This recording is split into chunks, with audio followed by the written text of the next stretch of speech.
Today, Chris Strub submits a video question by You Ask, I Answer. What's up, Chris Penn? My name is Chris Strub, and I'm reaching out to you and everybody else on that list today to ask for your best piece of advice for a young, aspiring digital marketer in 2018. All right, Chris, great question. What should a person starting out in marketing focus on or do in order to be successful? You have to invest in the 3 Ps. We call them 3 Ps here at Brain+Trust Insights. That's people, process, and platform. And so let's dig into each one of these.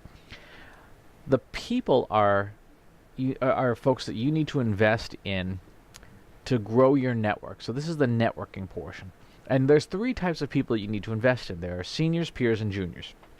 Seniors are your mentors, the people you look up to, experts you follow, and things like that. And you need to build those connections.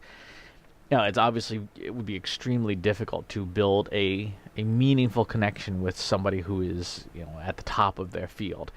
It can happen, and if it does happen, by all means, take advantage of it. But, probably your first mentor is not going to be Avinash Kaushik. Your first mentor is not going to be Neil deGrasse Tyson, right? But you look for people who are a little further along than you. Look for people who are publishing good stuff and connect with them. The second group of people are your peers. These are the people who are getting started out at the same time as you. And these are folks in the workforce. These are folks when you are in school, particularly for college and graduate students. This is the literal cohort that you graduate with. Keep in touch with those connections. For anybody who you actually enjoy spending time with, keep in touch with those folks because you don't know where those folks are going to land in 5, 10, 15, 20 years from now. And then the third are the juniors, and these are the folks who come after you. And again, this has nothing to do with chronological age. This has to do with experience. So if you're at a company, anybody who starts, at the company the day after you is technically your junior. And even if you're 22, 23 years old, if you've been at the company for a year, you have more institutional knowledge than the person walking in the door, the next day or the next month or the next year. And as time goes by, you have an obligation to pass along what you've learned, help to share, to train, and to grow the expertise of those who are junior to you. Because again, enlightened self-interest, you don't know where those people are going to land. You may work with somebody and change companies and things like that, and you could end up reporting to that person. It's entirely possible. So invest in your seniors, your peers, and your juniors. Those are the people. Second is process. You need to build your own book of best practices. I like to call it a golden cookbook, and I have one. Mine it's a couple hundred slides long. It's a PowerPoint deck of things that I've learned or I've created over the years, frameworks, ideas, charts, all these things that are concepts together. So there's some very familiar business school ones, SWOT and Porter's 5 Forces, and all the stuff that you expect to be in there. And then stuff I've created on my own, like people, process, platform, the intersections of those, things like that. You need a golden cookbook because it helps you document what you're learning as you're learning it. It's like your notebook, your textbook for your life and your career. Later on in your career, once it's been filled out a little bit, it becomes a proof of your experience, of your knowledge, of what you've learned. In the beginning, you're going to have a lot of stuff from other people in there. So there'll be charts from Accenture or frameworks from Deloitte, concepts and visualizations from McKinsey and all the big consulting shops and the big publishing companies and things like that. That's okay. That's okay to have that in there because you want those reminders also of, hey, this is what I've learned along the way. But that golden cookbook will become essential, especially if you ever find yourself in the position of having to demonstrate your expertise, like in a sales or a sales enablement role.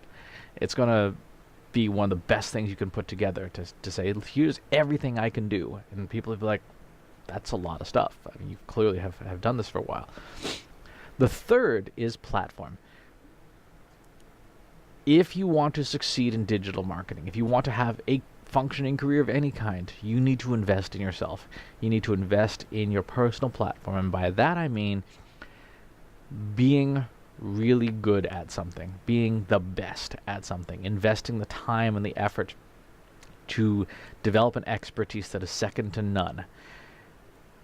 You may not necessarily become the best, but you'll be in the top 1%. You want to be known for something. So pick something and get really good at it. And especially if you're young, you've got time, right? You've got decades. So if you take a year, every year for 5 years to test out something, and like, whoa, what do I want to really be good at? Let's try machine learning. Wow, this sucks. Do it for a year. And if you invest in training yourself in it for a year, and if at the end of that year you still hate it, then, switch it up. But pick something and become the best at it, because we are now in a world where mediocre is unnecessary. We don't need to settle for good enough. We don't need to settle for okay.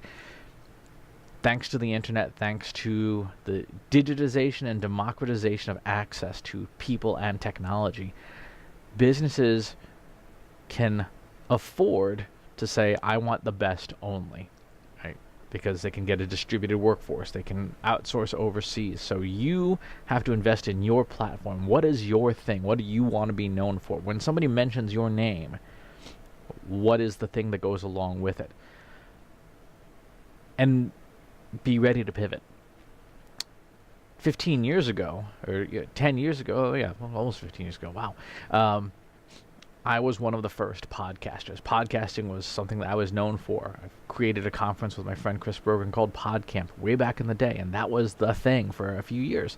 And then the world changed, and so I pivoted and became the sort of the Google Analytics person. That was my thing. It still is my thing, because Google Analytics is still a thing.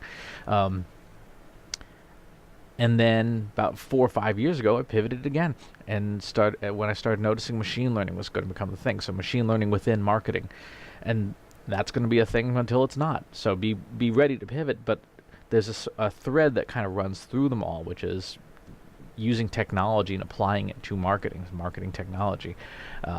That's my thing that I invest in myself. And when I say invest in yourself, I don't mean spend money.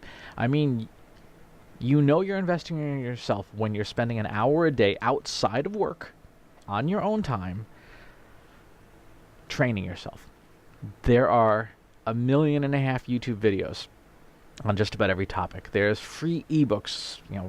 Marketers and companies are desperate to attract attention. They're giving away everything, and that's okay. But there's so much training, so much opportunity. Google has free courses. HubSpot has free courses.